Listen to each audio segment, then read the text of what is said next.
আজ ৪ঠা ফেব্রুয়ারি বিশ্ব ক্যান্সার দিবস বা ওয়ার্ল্ড ক্যান্সার ডে। ক্যান্সার মানে যে মৃত্যু, এই কথাটা আজকের দিনে পুরোপুরি প্রযোজ্য নয়। কারণ ক্যান্সার যদি সঠিক সময়ে শনাক্ত করা যায় এবং যদি সময় থাকতে পর্যাপ্ত পরিমাণে এবং উপযুক্ত চিকিৎসা শুরু করা যায়, অনেক ক্যান্সারকে কিন্তু আজকের দিনে সারিয়ে তোলা যায়। তা সত্ত্বেও দেখা যায় কি, বিশেষ করে আমাদের ভারতে ক্যান্সার অনেক শেষের পর্যায়ের দিকে ধরা পড়ে এবং যতই শেষের পর্যায়ের দিকে ধরা পড়ে চিকিৎসা তত জটিল হয় এবং চিকিৎসা সুস্থ হয়ে ওঠার সম্ভাবনাও কিন্তু ততটা কম হয়। এবং এই দেরি করে এই ক্যান্সার শনাক্ত হওয়ার পেছনে কয়েকটা কারণ আছে। তার মধ্যে একটা উল্লেখযোগ্য কারণ হলো মানুষের মধ্যে ক্যান্সার রোগ সম্পর্কে সচেতনতার অভাব, এবং দুই হচ্ছে কি, সঠিক সময়ে উপসর্গ দেখা দিলে চিকিৎসকের কাছে না যাওয়া, এবং তৃতীয়ত এবং খুবই গুরুত্বপূর্ণ একটা কারণ হলো ক্যান্সার সম্পর্কে মানুষের মনের মধ্যে নানান ভুল ধারণা, কনস্পিরেসি বা অনেক কিছু ভ্রান্তির কারণ। এবং তার ফলে কি হয়, ক্যান্সার রোগটাকে আমরা চেনার পরিবর্তে আমরা রোগটাকে একটা খারাপ ভাবে দেখি এবং রোগটাকে একটা কনস্পিরেসি বা একটা চক্রান্ত হিসেবে দেখি। এতে কিন্তু ক্যান্সার রোগ কিন্তু থেমে থাকে না, ক্যান্সার রোগ বাড়তেই থাকে। আমাদের ভারতবর্ষে প্রতি বছর প্রায় 15 থেকে 16 লক্ষ মানুষের ক্যান্সার ধরা পড়ে এবং তার মধ্যে প্রতি বছর ক্যান্সারে মৃত্যু হয় প্রায় 8 থেকে 10 লক্ষ মানুষের। সংখ্যাটা কিন্তু বিশাল বড়। এবং এই বেশিরভাগ ক্যান্সার কিন্তু প্রতিরোধ করা যায়। প্রায় 50% ক্যান্সার প্রতিরোধ করতে পারি আমরা নিজেরা আমাদের জীবনযাপনের পরিবর্তন এনে।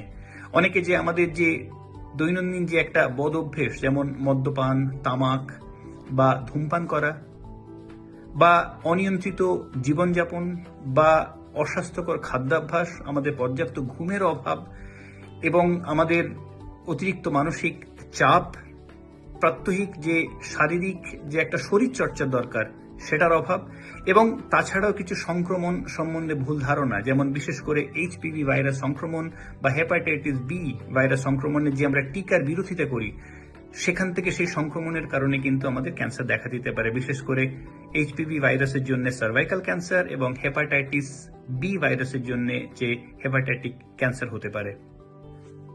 আমাদের ভারতবর্ষে আধুনিক চিকিৎসায় অনেক ক্যান্সারকে সারিয়ে তোলা সম্ভব। হয়তো কিছু কিছু ক্ষেত্রে সেটা অনেক বেশি খরচ সাপেক্ষ, ঠিকই, কিন্তু যেভাবে ক্যান্সার চিকিৎসার অগ্রগতি হচ্ছে, নতুন নতুন প্রযুক্তি, নতুন নতুন চিকিৎসা ব্যবস্থা উঠে আসছে, সারা পৃথিবী জুড়ে যেভাবে কাজকর্ম চলছে, যেভাবে গবেষণা চলছে, আগামী দিনে অবশ্যই এই ক্যান্সারের একটা চিকিৎসার একটা ভালো সুরাহা দেখতে পারি। এবং ভারতবর্ষের বিভিন্ন জায়গায় এই ক্যান্সার স্ক্রিনিং করার সুবিধে রয়েছে, আমাদেরকে সেটা পৌঁছতে হবে।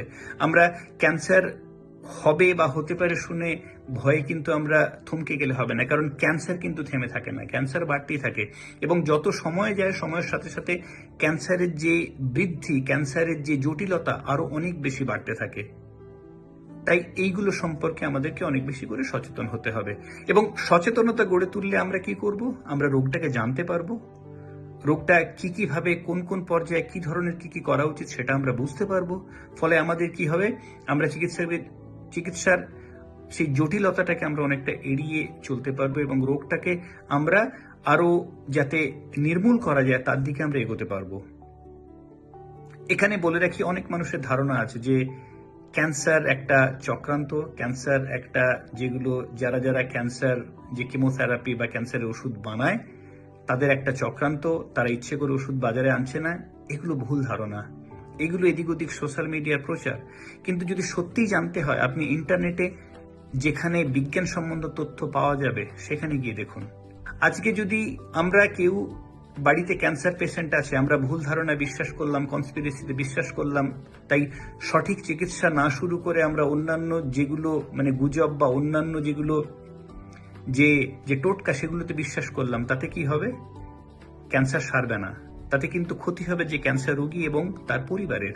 এতে যে চিকিৎসকের কাছে না গেলে চিকিৎসকের কোনো কিছু ক্ষতি হয়ে যাবে না, বা যদি আমরা সেই ওষুধ না কিনে যেখানে ট্রিটমেন্ট যদি আমরা না শুরু করি, সেই কোম্পানি যে একটা দেউলিয়া হয়ে যাবে, তাদের বিশাল কিছু লস হবে, যে সেটাও কিছু হবে না, কিন্তু ক্ষতি হবে যে ক্যান্সার রোগী তার এবং তার পরিবারের। তাই এই সমস্ত গুজব বা ভ্রান্ত ধারণা বা ভুল ধারণা বা এই যে কনস্পিরেসি থিওরিজ, সেগুলোতে বিশ্বাস রাখবেন না। এতে ক্ষতি হবে কিন্তু রোগীর নিজের এবং রোগীর পরিবারের। তাই সচেতনতা গড়ে তুলুন। আজকে যে বিশ্ব ক্যান্সার দিবস, তার উদ্দেশ্যই এটাই যে মানুষ যাতে রোগটাকে বুঝতে শেখে, মানুষ রোগটাকে জানতে শেখে, মানুষ সচেতনতা গড়ে তুলতে পারে। সঠিক যখনই কোনো ধরনের কোনো যদি উপসর্গ দেখা যায়, মানুষ যেন চিকিৎসকের পরামর্শ নিয়ে সঠিকভাবে পরীক্ষা বা সঠিক স্ক্রিনিং করে সেটাকে জানতে পারে। ক্যান্সার যদি শুরুর দিকে ধরা পড়ে, প্রাথমিক পর্যায়ে ধরা পড়ে, বেশিরভাগ ক্যান্সারকে কিন্তু সারিয়ে তোলা সম্ভব। আজকের দিনে সেই চিকিৎসা উপলব্ধ আছে। কিন্তু ক্যান্সার যত এগিয়ে যাবে, যে দ্বিতীয় পর্যায়ে, তৃতীয় পর্যায়ে, চতুর্থ পর্যায়ে বা মেটাস্ট্যাসিস পর্যায়ে পৌঁছে যাবে, অর্থাৎ শরীরের অন্যান্য অংশে ছড়িয়ে পড়বে, তখন কিন্তু সেই রোগীকে ফিরিয়ে আনা সম্ভব নয় এবং সেই চিকিৎসা প্রচন্ড জটিল। তাই আজকের দিনে সবার উচিত ক্যান্সার রোগকে জানা, ক্যান্সার সম্পর্কে সচেতনতা তৈরি করা। আর অবশ্যই ভ্রান্ত ধারণা বা চক্রান্তমূলক ধারণা বা কনস্পিরেসিতে এগুলো বিশ্বাস করবেন না।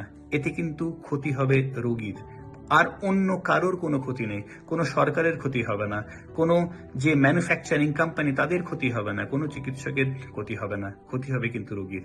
তাই সচেতন হন, রোগটাকে জানুন, রোগটাকে সবার আগে সব থেকে গুরুত্বপূর্ণ রোগটাকে প্রতিরোধ করার জন্য ভাবুন, সঠিক জীবনযাপন করুন, সঠিক খাদ্যাভ্যাস করুন। আমরা যে বাজার থেকে খাবার কিনে খাই, তাতে কি ধরনের পেস্টিসাইডস ব্যবহার করা হচ্ছে, সেগুলো কত ধরনের কার্সিনোজেন আছে, তাতে কি ধরনের প্রিজারভেটিভ আছে, আমরা সেগুলো খোঁজ রাখি না। তাই অনেকে বলেন যে আমি তো সারা জীবনে কোনো কুঅভ্যাস নেই, আমি মদ্যপান করি না, ধূমপান করি না, তাহলেও আমার ক্যান্সার হলো কেন? সেই কারণে সে ভেবে না যে ক্যান্সারটা একটা চক্রান্ত। অ্যাকচুয়ালি সেটা ঠিক কথা নয়। ক্যান্সার যে কোনো মানুষের যে কোনো পরিস্থিতিতে যে কোনো সময় হতে পারে, যে কোনো বয়সে হতে পারে। কারণ আমাদের পরিবেশ দূষণ, যে বিভিন্ন কার্সিনোজেন আমাদের বাতাসে সবসময় ঘুরে বেড়াচ্ছে, খাবারের মধ্যে রেখে থেকে খাচ্ছি, বা আমাদের যে জীবনধারা, যে একটা সেডেন্টারি লাইফস্টাইল, যে একটা অলসতা, ঘুমের অভাব, অতিরিক্ত মানসিক চাপ, সেগুলো আমাদের শরীরের নানা ধরনের পরিবর্তন ঘটাচ্ছে আমাদের শরীরের অভ্যন্তরে। এবং সেগুলো কিন্তু সরাসরি না হলেও সেগুলো কিন্তু একটা ট্রিগার করে যে আমাদের শরীরে একটা ক্যান্সার বা অন্য কোনো জটিল রোগ সৃষ্টি করতে। তাই স্বাস্থ্য সম্পর্কে আমাদেরকে অনেক বেশি সচেতন হতে হবে এবং রোগকে জানতে হবে, তবেই এই রোগের প্রতিরোধ করা সম্ভব। আর রোগ প্রতিরোধ করলে আমরা সবাই সুস্থ থাকবো, আমরা সবাই অনেক বেশি করে ভালো থাকতে পারবো।